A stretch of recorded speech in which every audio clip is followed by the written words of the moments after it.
नमस्कार साथीहरु, तपाईलाई स्वागत छ अंकित टेक्निकलमा। फेरि पनि स्वागत छ तपाईलाई अर्को नयाँ भिडियोमा।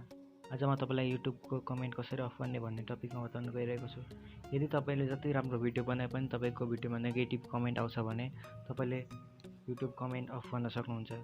यसको लागि तपाईले केही स्टेपहरु फलो गर्नुपर्ने हुन्छ। तपाईले यो भिडियो अनुसार तपाईले फलो गर्दै जानु होला। यसको लागि तपाईले आफ्नो मोबाइलमा YouTube स्टुडियो एप्लिकेसनमा लगइन गर्नु होला। यसमा तपाईले कुन भिडियोको कमेन्ट अफ गर्ने त्यो भिडियो सिलेक्ट गर्नु होला। सपोजको लागि म फर्स्टको भिडियो सिलेक्ट गर्न गइरहेको छु। यहाँ थिचेको छु। त्यसपछि यहाँ पेन्सिल आइकन देख्नुहुन्छ, तपाईले त्यो थिच्नु होला। साथीहरु, भिडियो मन परेको छ भने लाइक गरिदिनु होला र भिडियोको बारेमा केही सल्लाह सुझाव भए कमेन्ट सेक्सनमा कमेन्ट गर्नु होला। त्यसपछि तपाईले यहाँ अलो कमेन्ट भन्ने अप्सन देख्नुहुन्छ, तपाई यहाँ अफ गर्नु होला र सेभ गर्नु होला।